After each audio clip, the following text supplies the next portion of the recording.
कांग्रेस सांसद राहुल गांधी ने मंगलवार को अग्निवीर योजना को लेकर केंद्र की नरेंद्र मोदी सरकार पर निशाना साधते हुए कहा कि इस योजना से अब देश में शहीदों में भी भेद शुरू हो गया है तथा देश पर प्राण न्यौछावर करने वाले अग्निवीर जवान को शहीद का दर्जा नहीं दिया जा रहा है। भारत जोड़ो न्याय यात्रा के तहत अपनी मां और पार्टी की पूर्व अध्यक्ष सोनिया गांधी के संसदीय निर्वाचन क्षेत्र रायबरेली पहुंचे राहुल गांधी ने उपस्थित जनसमूह को संबोधित करते हुए अग्निवीर योजना का जिक्र किया और कहा, आपने अग्निवीर योजना का नाम सुना है। आपको मालूम है कि अब हिंदुस्तान में दो तरीके के शहीद होंगे, एक सेना वाला अर्थात पूर्णकालिक सेना कर्मी जब शहीद होगा तो उसे शहीद का दर्जा दिया जाएगा, वहीं दूसरा जो अग्निवीर होगा जब वह शहीद होगा तो उसको शहीद का दर्जा नहीं दिया जाएगा।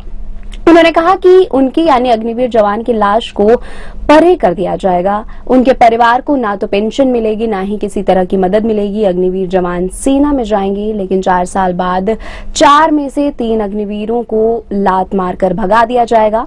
कहा जाएगा कि तुम्हारी यहाँ कोई जरूरत नहीं है। कांग्रेस के पूर्व अध्यक्ष ने पूछा कि सेना के बजट का जो पैसा अग्निवीरों को मिलना चाहिए वह पैसा कहाँ जा रहा है। साथ ही यह आरोप भी लगाया कि नरेंद्र मोदी जी उनके हाथ से निकाल कर अपने मित्रों को यह पैसा दे रहे हैं। राहुल ने कहा कि यह सच्चाई है, मैंने यह बात संसद में बोली। आपने भाषण देखा होगा, मुझे लोकसभा से निकाल दिया गया और मेरी सदस्यता रद्द कर दी गई।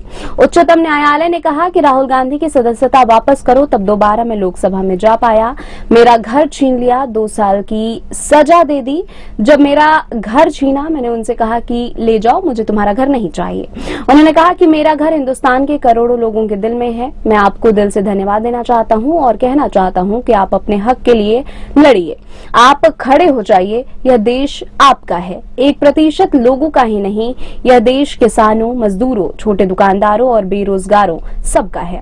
खड़े हो जाइए, जो आपका है उसे ले लीजिए।